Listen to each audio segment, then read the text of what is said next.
What's up, everybody? Ole Miss just wrapped up a 26-14 win over Oklahoma. My name is Michael Borky. Glad that you guys are here. I'd invite you, please like the video. Leave a comment as well. Would love to see what you guys have to say about this game. And don't forget, we'll be live Sunday night, so tomorrow night, 8 o'clock, to talk about this game more in depth and then the entire weekend that is in college football. But for now, some quick post-game thoughts about Ole Miss's win over Oklahoma.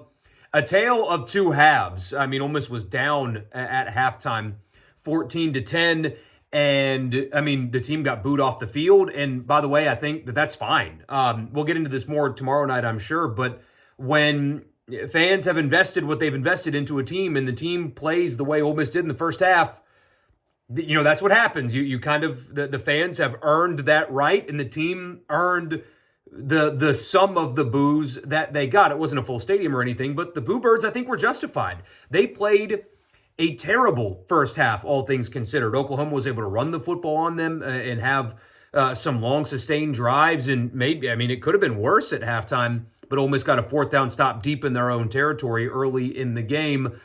But the second half was significantly better. So do you want positive spin or negative spin? The positive spin is the second half, Ole Miss looked like they have supposed to look really all season.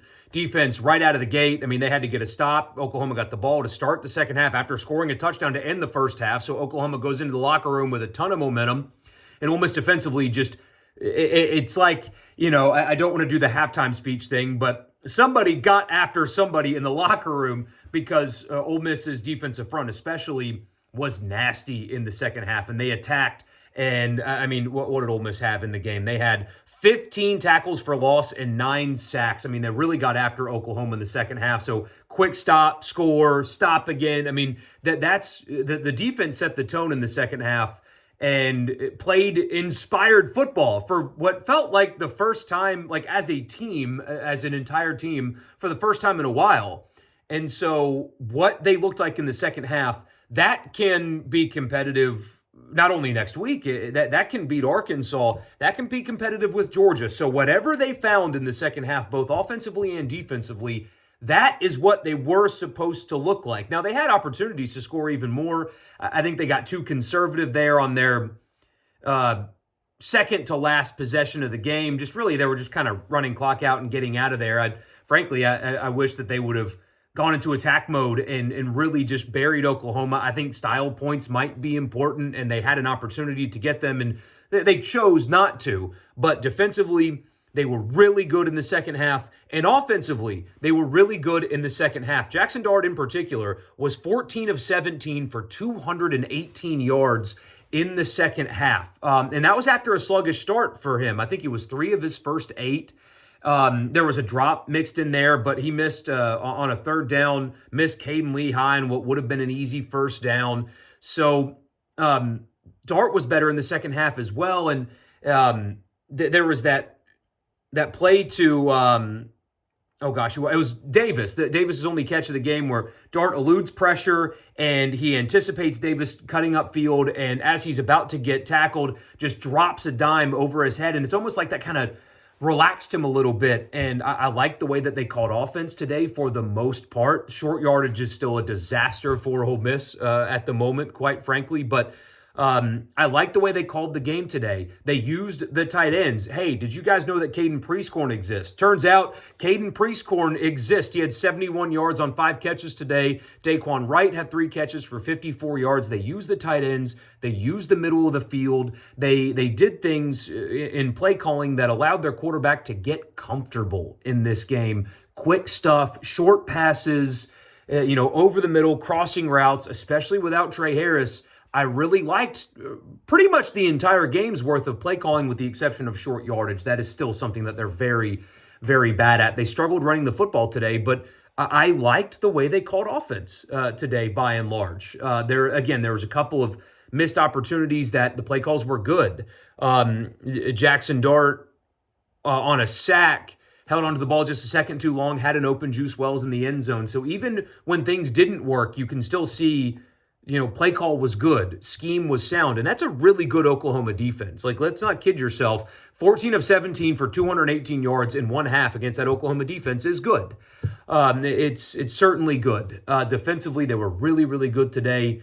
Centurion Perkins had 5 tackles for a loss, including 3 sacks. I thought Princely, Uman Mielen was very good today. He had a pair of sacks. J.J. Pegues had 3 tackles for a loss, including a pair of sacks. Ivy had a sack fumble that was big. Kalo Stone had a sack in there. Again, 15 tackles for loss and 9 sacks for the Ole Miss defense.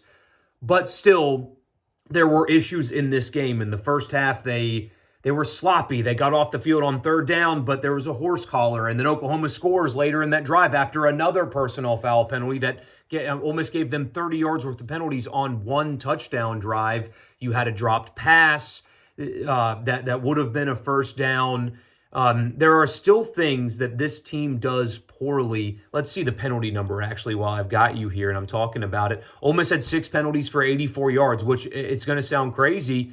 That's actually a decent day for Ole Miss in penalty yardage because they're one of the worst penalized teams in all of college football, or like 131st in penalties. So it's still, they got booed off the field in the first half and they deserved it. They still didn't come out and play sharp, clean football. But in the second half, that looked like the Ole Miss team that you thought they were going to be. So which one are they? We're going to find out. Arkansas is beating the brakes off of Mississippi State as we talk right now, although that's a really tough situation to gauge because State defensively is just so very bad. But big challenge in Fayetteville next week with an early kickoff there as well. But most importantly, they got the win. It looked like they, especially in the second half, it looked like they were having fun. Their quarterback was having fun again. There was just a lot of talk and just stuff and toxicity and just negative feelings and vibes around the program after the LSU loss.